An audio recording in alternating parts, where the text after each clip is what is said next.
ಇವತ್ತಿನ ದಿವಸ marital issues ಅನ್ನೋದು ವಿಪರೀತ ಆಗಿದೆ ಆ್ಯಕ್ಚುಲಿ. ಸೊ ಇದಕ್ಕೆ ಕಾರಣಗಳು ಏನಿರ್ಬೋದು? ಹೆಣ್ಣಿಗೆ ಎಜುಕೇಷನ್ ಇರಲಿಲ್ಲ, ಹಾಗಾಗಿ ಫೈನಾನ್ಷಿಯಲ್ ಇಂಡಿಪೆಂಡೆನ್ಸ್ ಇರಲಿಲ್ಲ. ಹಾಗಾಗಿ ಅವರು ಕೇವಲ ಗಂಡ ಏನು ಯಾವ ರೀತಿ ಇದ್ರೂ ಕೂಡ ಆ್ಯಕ್ಸೆಪ್ಟ್ ಮಾಡಬೇಕಾಗಿತ್ತು. ಅದು ಅವನು ಇಬ್ಬರ ಜೊತೆ ಸಂಬಂಧ ಇಟ್ಕೊಂಡ್ರು, ಮೂರು ಜನ ಜೊತೆ ಸಂಬಂಧ ಇಟ್ಕೊಂಡ್ರು, ಇವ್ರಿಗೆ ಗೊತ್ತಾದರೂ ಕೂಡ ಮಾತಾಡೋಂಗಿಲ್ಲ, ಹೊಂದ್ಕೊಂಡು ಹೋಗ್ಬೇಕಾಗಿತ್ತು. ಇವತ್ತು ನಮ್ಮವ್ರು ಹೇಳ್ತಾರೆ, ಈ ಮುಸ್ಲಿಂ ಸಮಾಜದಲ್ಲಿ ಹೆಣ್ಣಿಗೆ ಬೆಲೆ ಇಲ್ಲ, ನಾವು ಹೆಣ್ಣು ದೇವತೆಗಳನ್ನು ಆರಾಧನೆ ಮಾಡ್ತೀವಿ.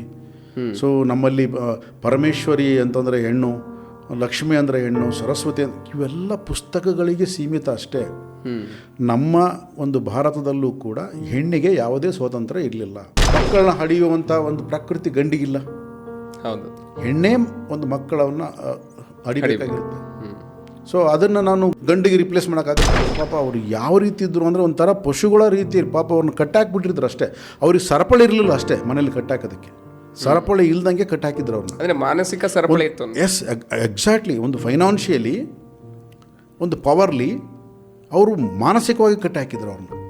ಅವನು ಯಾವುದು ಹುಟ್ಟಿದಪ್ಪ, ಹೆಣ್ಮಗು ಹುಡ್ತಾ, ಗಂಡು ಮಗು ಆಯಿತು ಅವನಿಗೆ. ಅದು ನೋಡಿ ಎಷ್ಟು ಚೇಂಜಸ್ ಮಾತಾಡೋದ್ರಲ್ಲೂ ಕೂಡ. ಹೌದು. ಹೆಣ್ಣಿರೋದೇ ಈ ಸೃಷ್ಟಿನೇ ಇಲ್ಲ, ಬಟ್ ಅವಳಿಗೆ ಬೆಲೆ ಎಲ್ಲಿತ್ತು ಅವಾಗ. ಆದರೆ ಈಗ ಇಟ್ಸ್ ಎ ಗುಡ್ ಟೈಮ್. ಏನಪ್ಪ ಇಷ್ಟು ಅವ್ರನ್ನ ನೋಡೋದು ಕೀಳಾಗಿನ. ಈ ಅಸ್ಪೃಶ್ಯತೆ ಅಂತ ಏನು ಕರಿತೀವಿ, ಅಸ್ಪೃಶ್ಯತೆ ಅನ್ನೋದು ಬೇರೆ ವಿಧವಾಗಿಲ್ಲ. ಮನೇಲಿರ್ತಕ್ಕಂಥ ಸ್ವತಃ ತಾಯಿ, ಹೆಂಡತಿ, ಮಗಳು ಇವರೆಲ್ಲ ಅಸ್ಪೃಶ್ಯ. ಒಬ್ಬ ಬ್ರಾಹ್ಮಣನ ತಗೋ, ಬ್ರಾಹ್ಮಣನಿಗೆ ಜನಿವಾರ ಇದೆ, ತಾಯಿಗೆ ಜನಿವಾರ ಇಲ್ಲ, ಹೆಂಡತಿಗೆ ಜನಿವಾರ ಇಲ್ಲ, ಮಗಳಿಗೆ ಜನಿವಾರ ಇಲ್ಲ. ಯಾಕೆ? ಶೂದ್ರ ಅಂತ ಅವಳು ವರ್ಣ ಪದ್ಧತಿಯನ್ನು ತಗೊಂಡಾಗ ಬ್ರಾಹ್ಮಣ, ಕ್ಷತ್ರಿಯ, ವೈಶ್ಯ, ಶೂದ್ರ ಅವರೂ ಕೂಡ ಅವಳನ್ನ ಅಷ್ಟೇ ಆ ರೀತಿಯಾಗಿ ಹತ್ತಿಕ್ಕಿ ನೋಡತಕ್ಕಂಥದ್ದು. ಅವಳಿಗೆಲ್ಲೂ ಸ್ವತಂತ್ರ ಇರಲಿಲ್ಲ ಪಾಪ.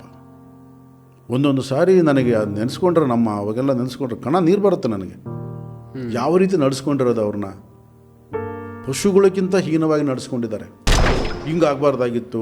ಇವತ್ತು ಅದು ಜಾಸ್ತಿ ಆಗ್ತಾಯಿದೆ, ದಬ್ಬಾಳಿಕೆ ಜಾಸ್ತಿ ಆಗ್ತಾಯಿದೆ.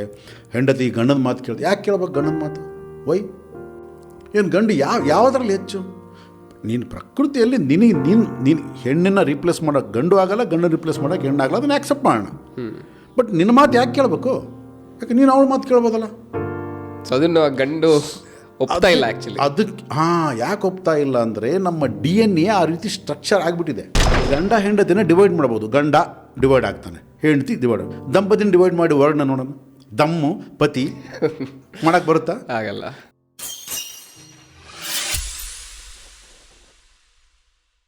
Welcome to KBR ಮ್ಯೂಸಿಂಗ್ಸ್.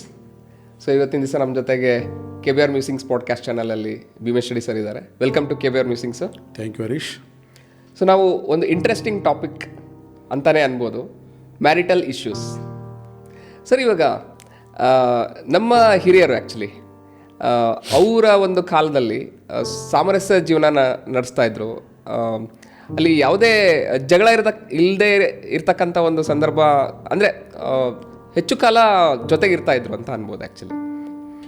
ಆದರೆ ಇವತ್ತಿನ ದಿವಸ ಮ್ಯಾರಿಟಲ್ ಇಶ್ಯೂಸ್ ಅನ್ನೋದು ವಿಪರೀತ ಆಗಿದೆ ಆ್ಯಕ್ಚುಲಿ. ಸೊ ಇದಕ್ಕೆ ಕಾರಣಗಳು ಏನಿರ್ಬೋದು?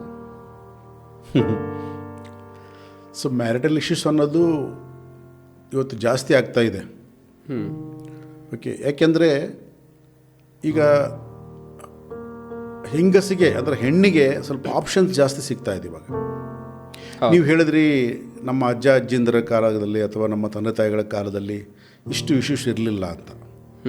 ಆಗ ಈ ಹೆಣ್ಮಕ್ಳು ಫ್ರೀಡಮ್ ಎಲ್ಲಿತ್ತು?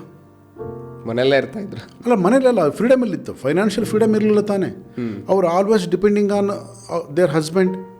ಅವರ ಒಂದು ಗಂಡನ ಮೇಲೆ ಅವರ ಆಧಾರ. ಹೌದು. ಅವ್ರಿಗೆ ಫೈನಾನ್ಷಿಯಲ್ ಫ್ರೀಡಮೇ ಇಲ್ಲ. 10 ರೂಪಾಯಿ ಬೇಕಂದ್ರೂ ಗಂಡನೇ ಕೊಡಬೇಕು. ಪ್ರತಿಯೊಂದಕ್ಕೂ ಅವ್ರು ಡಿಪೆಂಡ್ ಅಲ್ಲೇ ಆಗಬೇಕು.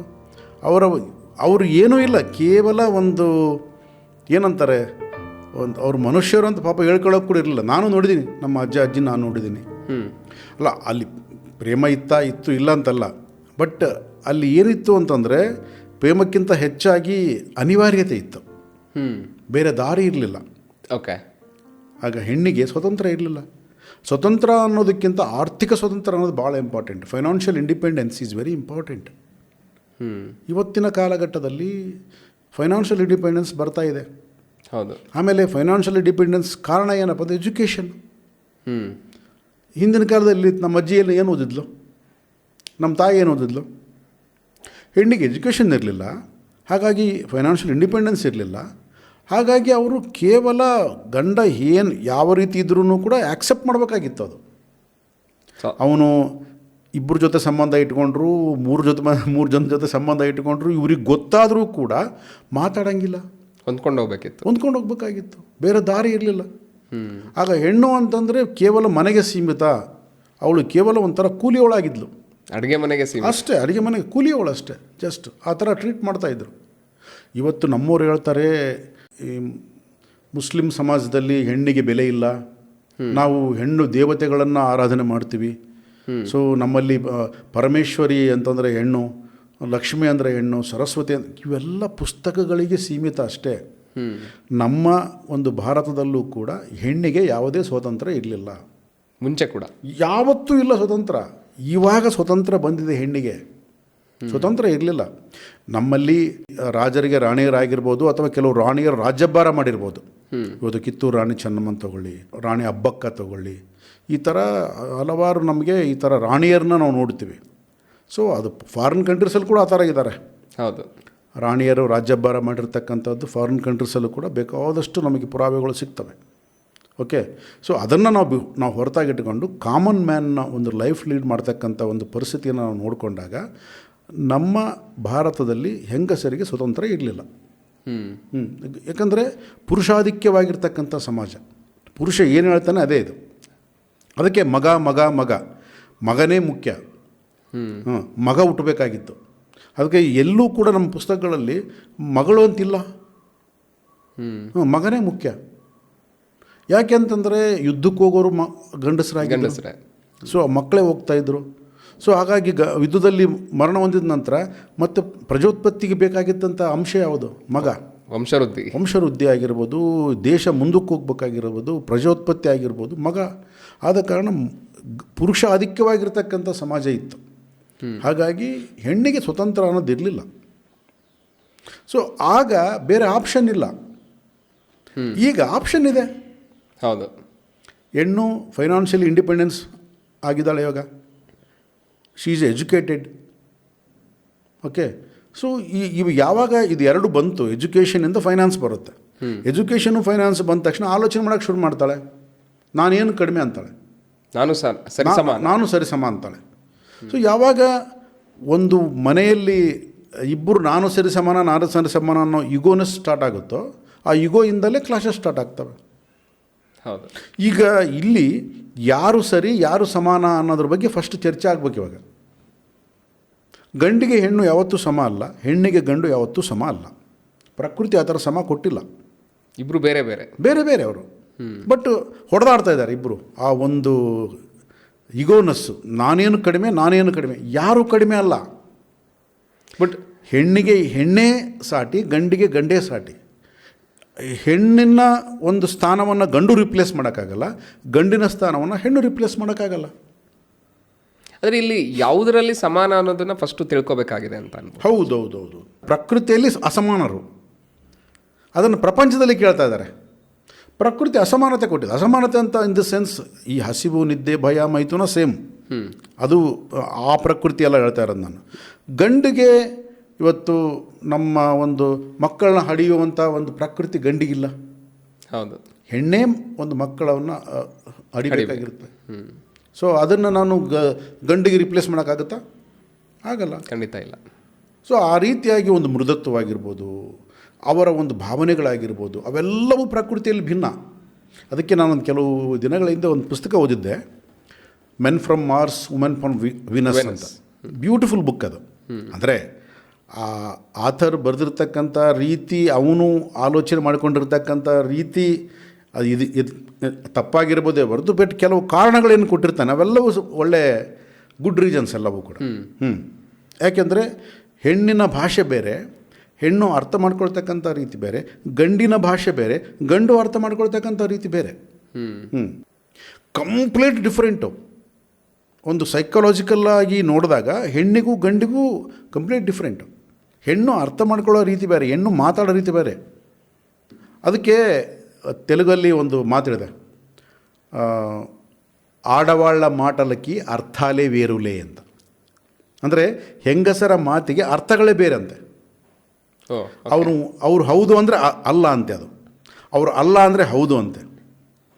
ಅಂದರೆ ಆ ಲ್ಯಾಂಗ್ವೇಜ್ ಬೇರೆ ಅವ್ರದ್ದು. ಓಕೆ. ಸೊ ಯಾರಿಗೆ ಆ ಲ್ಯಾಂಗ್ವೇಜ್ ಅರ್ಥ ಆಗುತ್ತೆ ಅದು ಕುಟುಂಬಗಳು ಒಳ್ಳೆ ಸಾಮರಸ್ಯವಾಗಿರ್ತವೆ. ಮೊದಲು ಏನಾಗಿತ್ತು, ಭಯದಿಂದಲೋ ಅಥವಾ ಒಂದು ಹೇಳಿದೆ ನಾನು ಆಗಲೇ, ಒಂದು ಭಯ ಮತ್ತು ಇನ್ನೊಂದು ಫೈನಾನ್ಸ್, ಈ ಎರಡನ್ನ ಇಟ್ಟುಕೊಂಡು ಅವಳನ್ನು ಕಂಟ್ರೋಲ್ ಮಾಡ್ತಾಯಿದ್ರು. ಯಾಕಂದರೆ ಅವಳಿಗೆ ಫೈನಾನ್ಷಿಯಲ್ ಇಂಡಿಪೆಂಡೆನ್ಸ್ ಇರಲಿಲ್ಲ, ಅವಳಿಗೆ ಎಜುಕೇಷನ್ ಇರಲಿಲ್ಲ, ಅವರು ಹೊರಗೆ ಹೋಗಿಬಿಟ್ಟು ಸ್ವತಂತ್ರವಾಗಿ ಬದುಕೋಕೆ ಆಗ್ತಾ ಇರಲಿಲ್ಲ, ಅದೊಂದು ಭಯ ಇತ್ತು ಅವಳಿಗೆ. ಆಮೇಲೆ ಮಕ್ಕಳು ನನಗೇ ಸಂಬಂಧಪಟ್ಟು ಅನ್ನೋ ಒಂದು ಭಾವನೆ ಇತ್ತು ಅವಳಿಗೆ, ತಾಯಿನೇ ನೋಡ್ಕೋಬೇಕು ಅನ್ನೋದೊಂದು ಭಾವನೆ ಇತ್ತು. ಸೊ ಹಾಗಾಗಿ ಗಂಡಸು 2-3 ಮದುವೆ ಮಾಡಿಕೊಂಡ್ರು ಕೂಡ ಏನು ಮಾಡೋಕ್ಕಾಗ್ತಿರಲಿಲ್ಲ. ಭಾಳಷ್ಟು ಜನ ಹೇಳ್ತಾರೆ, ನಮ್ಮ ತಾತನಿಗೆ 3 ಜನ ಹೆಂಗಸರು, ನಮ್ಮ ತಂದೆ 2 ಅಂತಂದು ಮಾತಾಡ್ತೀವಿ. ಇದು ಕಾಮನ್ ಆಗಿತ್ತು. ಅಂದರೆ ಅಲ್ಲಿ 3 ಜನ ಹೆಂಡ್ತಿರು ಅಂತ ಅಂದಾಗ ಕೂಡ ಸೊ ಅಲ್ಲಿ ನಾವು ಅವರ ಜೀವನ ಸಾಮರಸ್ಯಕರವಾಗಿತ್ತು ಅಂತ ಹೇಳಿ ಅನ್ಬೋದಾ? ಆ್ಯಕ್ಚುಲಿ ಸಾಮರಸ್ಯ ಇಲ್ಲವೇ ಇಲ್ಲ, ಬೇರೆ ದಾರಿ ಇಲ್ಲ. ಸಾಮರಸ್ಯ ಹೆಂಗಿರೋಕ್ಕೆ ಸಾಧ್ಯ ಹೇಳು? ಒಂದು ವೇಳೆ ಇವರೇನಾದರೂ ಹೋಗಿ ಇನ್ನೊಬ್ಬರು ಮದುವೆ ಮಾಡಿಕೊಂಡು 2 ಗಂಡರ ಜೊತೆ ಇರ್ಬೋದಾ? ಅಲ್ಲಿ ಕರೆದೇ ಸಾಧ್ಯನಾ? ಮತ್ತೆ ಆದರೆ ಇವ್ರಿಗೊಂದು ನ್ಯಾಯ ಅವ್ರಿಗೊಂದು ನ್ಯಾಯ ಅಂತ ಇತ್ತಲ್ಲ ಆಗಲು ಕೂಡ. ಈಗ ಒಬ್ಬ ಗಂಡು 3 ಜನ ಹೆಣ್ಮಕ್ಳ ಮದುವೆ ಮಾಡ್ಕೋಬೋದು ಅಂತ ಇದ್ದಾಗ ಒಂದು ಹೆಣ್ಣಿಗೂ ಕೂಡ 3 ಜನ ಗಂಡು ಮಕ್ಕಳು ಮಾಡ್ಕೋಬೋದು ಅಂತಂದೇಳಿ ಕೊಟ್ಟರೆ ಆಗ ಸಮಾನತೆ ಬರುತ್ತೆ. ಹೆಣ್ಣು ಮಾತ್ರ ಮಾಡ್ಕೊಳ್ಳಂಗಿಲ್ಲ, ಗಂಡು ಮಾಡ್ಕೋಬೋದು. 3 ಜನನ ಮದುವೆ ಮಾಡ್ಕೋಬೋದು, ಇನ್ನೊಂದು 3 ಜನ ಇಟ್ಕೋಬೋದು ಬೇಕಾದ್ರೆ. ಹೆಣ್ಣಿಗೆ ಇಲ್ಲಿತ್ತು ಆಪ್ಷನ್ ಅದು. ಅಂದರೆ ಅವಳು ಎಷ್ಟು ಕೊರಗಿರ್ಬೋದು, ಅವಾಗ ಎಷ್ಟು ನೊಂದಿರ್ಬೋದು, ಎಷ್ಟು ಅಸಮಾನತೆ ಇತ್ತು. ಅದೊಂಥರ ದಬ್ಬಾಳಿಕೆನೇ ಅಂತ 100% ಅದರಲ್ಲಿ ಬೇರೆದು ಇನ್ನೇನಿದೆ. ಸೊ ಅದಕ್ಕಾಗಿ ನಾವು ಅದನ್ನು ಕಂಪೇರ್ ಮಾಡಿಕೊಂಡು ಇವತ್ತು ಒಂದು ಮ್ಯಾರಿಟಲ್ ಇಶ್ಯೂಸ್ನ ನಾವು ಡಿಸ್ಕಸ್ ಮಾಡೋಕ್ಕೆ ಬರಲ್ಲ. ಅಂದರೆ ಆ ಥರ ನೋಡ್ತಾ ಹೋದರೆ ಇವತ್ತಿನ ದಿವಸಗಳಲ್ಲೇ ಎಷ್ಟೋ ಚೆನ್ನಾಗಿದ್ದಾರೆ ಅಂತ ಹೇಳಿ ಅನ್ಬೋದು. ತುಂಬ ಚೆನ್ನಾಗಿ ಒಳ್ಳೆ ಕಾಲ ಇದು. ನಾವು ಮಾತಾಡೋದು ಹೆಂಗೆ ಅಂದರೆ, ಈ ಮೂಲಭೂತವಾದಿಗಳು ಇರ್ತಾರೆ ನೋಡಿ, ಅವರು ಮಾತಾಡೋ ಮಾತು ಬೇರೆ. ಅವತ್ತಿನ ಕಾಲ ತುಂಬ ಯಾಕಂದರೆ ಅವ್ರಿಗೆ ಚೆನ್ನಾಗಿತ್ತು, ಅವ್ರಿಗೆ ಗಂಡಸರಿಗೆ ಅವತ್ತಿನ ಕಾಲ. ಹಾಗಾಗಿ ಅವ್ರು ಅವತ್ತಿನ ಕಾಲ ಚೆನ್ನಾಗಿತ್ತು, ಏನು ಮಾಡಿದ್ರು ನಡೀತಾ ಇತ್ತು. ಪುರುಷಾಧಿಕ್ಯವಾಗಿರ್ತಕ್ಕಂಥದ್ದು. ಇವತ್ತಿನ ದಿವಸ ಕಾನೂನು ಕೂಡ ಒಂದು ಇಬ್ಬರಿಗೂ ಅನುಕೂಲವಾಗೋ ರೀತಿ ಒಳ್ಳೆ ಕಾಲ ರೀಶ್, ಇದೆಲ್ಲವೂ ಒಳ್ಳೆ ಕಾಲ ಬರ್ತಾ ಇದೆ, ಒಳ್ಳೆ ದಿನಗಳು ಬರ್ತಾ ಇದ್ದಾವೆ, ಒಳ್ಳೆ ಕಾಲ ಬರ್ತಾ ಇವೆ. ಯು ಹ್ಯಾವ್ ಟು ಆ್ಯಕ್ಸೆಪ್ಟ್ ಅದನ್ನು, ನಾವು ಒಪ್ಕೋಬೇಕು ಅದನ್ನು. ನಾನು ಯಾವುದನ್ನು ಕಂಪೇರ್ ಮಾಡ್ಕೊತೀರ ನೀವು? ನಿಮ್ಮ ತಾತ ನಿಮ್ಮ ಅಜ್ಜಿನ ಎಲ್ಲಿ ಕಂಪೇರ್ ಮಾಡ್ಕೊತೀರ? ಅಪ್ಪ ಅಮ್ಮನ ಎಲ್ಲಿ ಕಂಪೇರ್ ಮಾಡ್ಕೊತೀರ? ಅವರು ಎಷ್ಟು ಗುಟ್ಟಾಗಿತ್ತು ಪಾಪ. ಅವರು ಯಾವ ರೀತಿ ಇದ್ದರು ಅಂದರೆ ಒಂಥರ ಪಶುಗಳ ರೀತಿ ಪಾಪ. ಅವ್ರನ್ನ ಕಟ್ಟಾಕ್ಬಿಟ್ಟಿದ್ರು ಅಷ್ಟೇ. ಅವ್ರಿಗೆ ಸರಪಳಿ ಇರಲಿಲ್ಲ ಅಷ್ಟೇ ಮನೇಲಿ ಕಟ್ಟಾಕೋದಕ್ಕೆ. ಸರಪಳಿ ಇಲ್ದಂಗೆ ಕಟ್ಟಾಕಿದ್ರು ಅವ್ರನ್ನ. ಅಂದರೆ ಮಾನಸಿಕ ಸರಪಳಿ ಇತ್ತು. S, exactly. ಒಂದು ಫೈನಾನ್ಷಿಯಲಿ, ಒಂದು ಪವರ್ಲಿ ಅವರು ಮಾನಸಿಕವಾಗಿ ಕಟ್ಟಾಕಿದ್ರು ಅವ್ರನ್ನ. ಎಲ್ಲಿ ಹೋಗ್ತೀಯ ಹೋಗಿ ನೋಡೋಣ, ನೀನು ಅದು ಹೆಂಗೆ ಬದುಕ್ತೀಯ ಬದುಕು ನೀನು. ಆಮೇಲೆ ಸಮಾಜ ಆ್ಯಕ್ಸೆಪ್ಟೇ ಮಾಡ್ತಿರಲಿಲ್ಲ. ಗಂಡ ಬಿಟ್ಟಾನೆ ಅಂತಂದರೆ ಅವಳು ಪಾಪ, ಗಂಡನ ತಪ್ಪ ಹೆಂಡತಿ ತಪ್ಪು ಅಂತಲ್ಲ, ಗಂಡ ಬಿಟ್ಟಿದ್ದಾನೆ ಅಂದ ತಕ್ಷಣ ಅವಳನ್ನ ನೋಡೋ ರೀತಿಯೇ ಬೇರೆ. ಸಮಾಜ ಆ್ಯಕ್ಸೆಪ್ಟೇ ಮಾಡ್ತಿರಲಿಲ್ಲ ಸಮಾಜ. ಗಂಡನ ತಪ್ಪಾಗಿ ಬಿಟ್ಟೋಗಿದ್ರೂ ಕೂಡ ಹೆಣ್ಣಿಂದೇ ತಪ್ಪು. ಹೆಣ್ಣಿನ ತಪ್ಪಾಗಿ ಬಿಟ್ಟಿದ್ದಲ್ಲ, ಗಂಡಿನ ತಪ್ಪಾಗಿ ಬಿಟ್ಟಿದ್ರು ಕೂಡ ಹೆಣ್ಣಿಂದೇ ತಪ್ಪು. ಸಮಾಜದಲ್ಲಿ ಭಾಳಷ್ಟು ಅಸಮಾನತೆಗಳಿದ್ದವು ಆಗ. ಹೆಣ್ಣು ಅಂತಂದರೆ ಪೂರ್ತಿ ನೋಡೋ ಒಂದು ರೀತಿಯೇ ಬೇರೆ.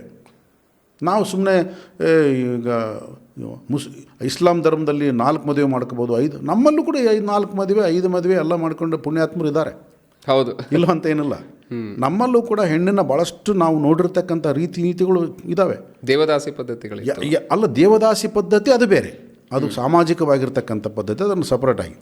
ಬಟ್ ಪ್ರತಿ ಮನೆಯಲ್ಲೂ ಕೂಡ ಹೆಣ್ಣಿನ ನೋಡ್ತಕ್ಕಂಥ ವಿಧಿವಿಧಾನಗಳು ಭಾಳಷ್ಟು ಚೇಂಜಸ್ ಇದ್ದವು. ನಾವೇನು ಕಡಿಮೆ ಇಲ್ಲ, ಅದನ್ನು ನಾವು ಒಪ್ಕೋಬೇಕು ಫಸ್ಟು. ಅವ್ರದಲ್ಲಿ ಮಾತ್ರ ತಪ್ಪಿದೆ, ನಮ್ಮಲ್ಲಿ ನಾವು ದೇವತೆಗಳ ಥರ ಪೂಜೆ ಮಾಡಿದ್ವಿ, ಅವೆಲ್ಲ ಹೇಳ್ಕೊಳ್ಳೋದಕ್ಕೆ, ಆಚಾರ ಹೇಳೋದಕ್ಕೆ ಅಂತ ಹೇಳ್ತಾರೆ ನೋಡಿ, ಆ ಥರ. ನೀನು ದೇವತೆಗಳು ಅಂತಂದೇಳಿ ಪೂಜೆ ಮಾಡಿರ್ಬೋದು, ಬಟ್ ನಿನ್ನ ಮನೇಲಿರ್ತಕ್ಕಂಥ ದೇವತೆನ ಯಾವ ರೀತಿ ನೋಡ್ಕೊಂಡೆ ನಾನು? ನೀನು ರಾಕ್ಷಸನಾಗಿದ್ದಿ, ಅವಳು ದೇವತೆ ಆಗಿದ್ಲು, ಅವಳು ಯಾವತ್ತೂ ದೇವತೆನೇ, ಬಟ್ ನೀನೇನಾಗಿದ್ದೆ ಅವತ್ತು?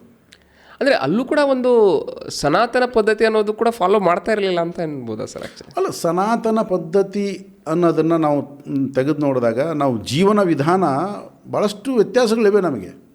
ಯಾವುದು ಕೂಡ 100% ನಾವು ಯಾವತ್ತೂ ಫಾಲೋ ಮಾಡೋಕ್ಕೆ ಹೋಗಿಲ್ಲ. ಸಮಾಜ ಯಾವತ್ತೂ ಪುರುಷಾಧಿಕವಾಗಿರ್ತಕ್ಕಂಥ ಸಮಾಜನೇ. ಗಂಡು ಅಂತಂದರೆ ಅವನ ಕತೆ, ಅವನು ಯಾವುದು ಹುಟ್ಟಿದಪ್ಪ ಹೆಣ್ಮಗು ಹುಡ್ತಾ, ಗಂಡು ಮಗು ಆಯಿತು ಅವನಿಗೆ ಅಂದ್ರೆ ನೋಡಿ ಎಷ್ಟು ಚೇಂಜಸ್ ಮಾತಾಡೋದ್ರಲ್ಲೂ ಕೂಡ. ಹೌದು. ಹೆಣ್ಣಿರೋದೇ ಈ ಸೃಷ್ಟಿನೇ ಇಲ್ಲ, ಬಟ್ ಅವಳಿಗೆ ಬೆಲೆ ಎಲ್ಲಿತ್ತು ಅವಾಗ. ಆದರೆ ಈಗ ಇಟ್ಸ್ ಎ ಗುಡ್ ಟೈಮ್.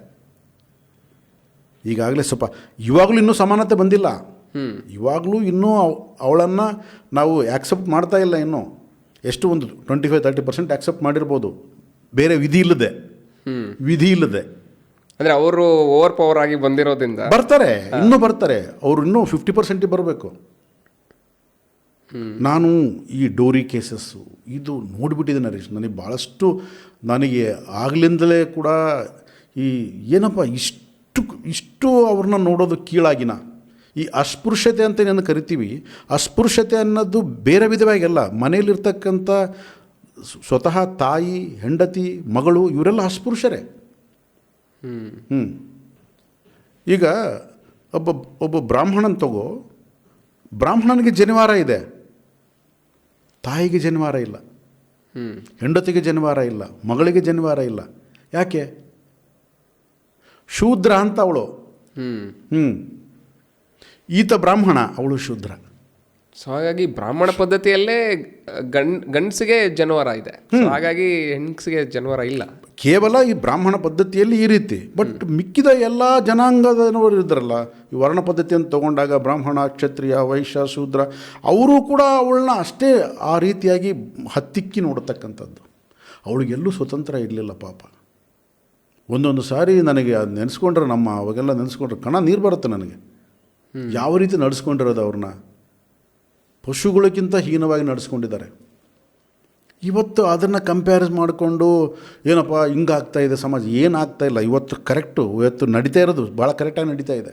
ಅವಳಿಗೆ ಸ್ವತಂತ್ರ ಬರ್ತಾ ಇದೆ. ಅವಳಿಗೆ ಸ್ವತಂತ್ರ ಬಂದಾಗ ಹೇಗಿರುತ್ತೆ ಅಂತ ತೋರಿಸ್ತದಾಳೆ. ಅವಳಿಗೆ ಆದಿಶಕ್ತಿಯಾಗಿ ತೋರಿಸ್ತದಾಳೆ ಇವಾಗ. ಸೊ ಅಂದರೆ ಶಿವ ಮತ್ತು ಶಕ್ತಿ ಬಗ್ಗೆ ಮಾತಾಡ್ತಾ ಇದ್ವಿ ನಾವು. ಆ್ಯಕ್ಚುಲಿ ಹೇಳ್ಬೇಕಂದ್ರೆ ಶಕ್ತಿ ಒಂದು ಕಾಳಿ ರೂಪದಲ್ಲಿದ್ದಾಗ ಯಾವ ಥರ ಶಿವ ಹೆದರಿದ್ನೋ, ಸೊ ಇಲ್ಲೂ ಕೂಡ ನಡೀತಾ ಇದೆ ಆ್ಯಕ್ಚುಲಿ ನಮ್ಮ ಜೀವನದಲ್ಲಿ. ಶಿವಶಕ್ತಿ ಯಾವತ್ತೂ ಹೆಚ್ಚು ಕಮ್ಮಿ ಇಲ್ಲ ಹರೀಶ್. ಅದಕ್ಕೆ ಹೇಳ್ತಾ ಇರೋದು, ನಾವು ಅರ್ಥ ಮಾಡ್ಕೊಳ್ಳೋ ವಿಷಯದಲ್ಲಿ ಸೋತು ಬಿಟ್ಟಿದ್ದೀವಿ. ಶಿವಶಕ್ತಿ ಅನ್ನೋದು ಅಂದರೆ ಪುರುಷ ಮತ್ತು ಪ್ರಕೃತಿ ಅನ್ನೋದು ಯಾವತ್ತೂ ಹೆಚ್ಚು ಕಡಿಮೆ ಇಲ್ಲ. ಅದು ಅಷ್ಟು ಹೊಂದಾಣಿಕೆಯಲ್ಲಿ ನಡೀತಾ ಇದೆ. ಅದೇ ಪುರುಷ ಆಗ್ತಾಯಿದೆ, ಅದೇ ಪ್ರಕೃತಿ ಆಗ್ತಾಯಿದೆ, ಅದೇ ಎನರ್ಜಿ ಆಗ್ತಾಯಿದೆ, ಅದೇ ಮ್ಯಾಟ್ರ್ ಆಗ್ತಾಯಿದೆ. ನೀನು ನೋಡಿದಾಗ ಮ್ಯಾಟ್ರ್ ಆಗ್ತಾಯಿದೆ, ನೋಡಲಾರ್ದಾಗ ಎನರ್ಜಿ ಆಗ್ತಾಯಿದೆ. ಅಂದರೆ ಓತಪ್ರೇತವಾಗಿ ಒಂದಕ್ಕೊಂದು ಅಂಟಿಕೊಂಡಿದ್ದಾವೆ ಅವು. ಅದು ಬೇರೆ ಇಲ್ಲ ಅದು. ಆದರೆ ನಮ್ಮ ಅಜ್ಜಿ, ನಮ್ಮ ತಂದೆ ತಾಯಿ ಅವ್ರು ನೋಡಿದಾಗ ಆ ಥರ ಇಲ್ಲ. ಅವಳೆಲ್ಲ ಪ್ರೆಸ್ ಮಾಡಿ ಇಟ್ಬಿಟ್ಟಿದ್ರು, ಕಂಪ್ಲೀಟಾಗಿ ಕಟ್ಟೆ ಹಾಕಿ ಪ್ರೆಸ್ ಮಾಡಿ ಇಟ್ಬಿಟ್ಟಿದ್ರು. ಅವಳ ಆ ಒಂದು ಶಕ್ತಿ ಸ್ವರೂಪನ ಎಲ್ಲನೇ ಪ್ರೆಸ್ ಮಾಡಿ ಇಟ್ಬಿಟ್ಟಿದ್ರು. ಹೌದು ಆ ಥರ ಮಾಡಿದ್ದು. ಬಟ್ ಈಗ ಆ ಥರ ಇಲ್ಲ. ಈಗ ಅವಳಿಗೆ ಸ್ವತಂತ್ರ ಇದೆ. ಅವಳು ಆಲೋಚನೆ ಮಾಡಬಳ್ಳು. ಅವಳಿಗೆ ಏನು ಬೇಕೋ ನಿರ್ಣಯ ತಗೊಳ್ತಕ್ಕಂಥ ಅಧಿಕಾರ ಇದೆ. It's A good time actually. ಅಂದರೆ ಈ ಒಂದು ಸ್ವಾತಂತ್ರ್ಯ ಅನ್ನೋ ಒಂದು ಹೆಸರಲ್ಲಿ ಎಷ್ಟೋ ಹೆಣ್ಮಕ್ಳು ಕೂಡ ದಬ್ಬಾಳಿಕೆ ಒಂದು ಆ್ಯಂಗಲ್ ಅನ್ನೋದು. ಈಗ ಹಿಂದೆ ಮತ್ತು ಅವ್ರು ದಬ್ಬಾಳಿಕೆ ಮಾಡಲಿಲ್ವಾ? ಆಗ ಯಾರು ಮಾತಾಡಿದ್ರಾಗ?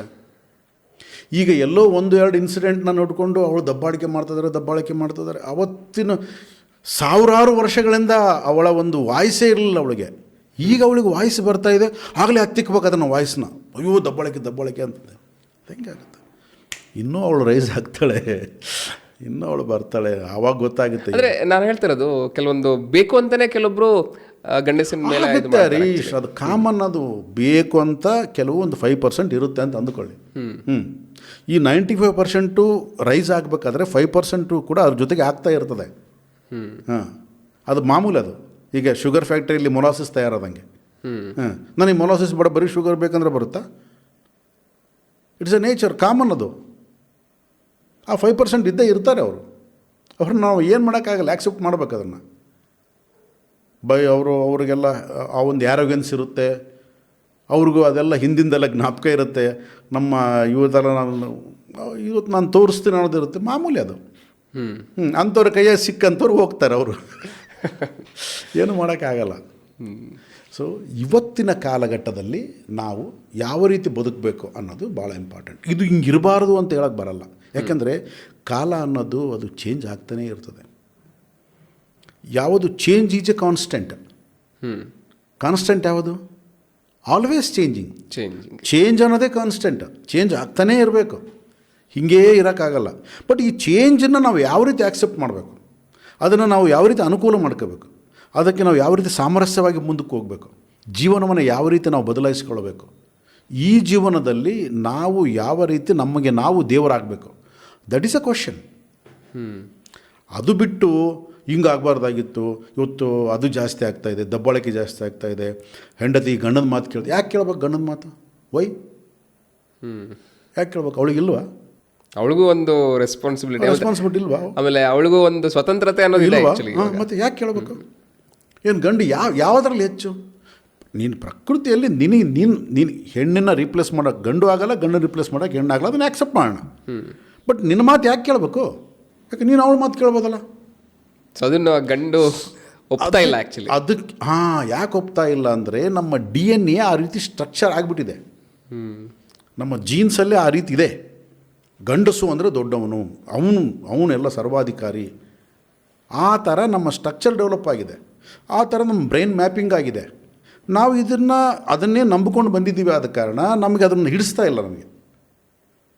ನಾವು ಅದನ್ನು ರೀಸ್ಟ್ರಕ್ಚರ್ ಮಾಡ್ಕೋಬೇಕಾಗಿರ್ತಕ್ಕಂಥ ಸಮಯ ಇವಾಗ. ತಿದ್ದಿಕೊಳ್ಬೇಕು ನಾವೀಗ ಅದನ್ನು.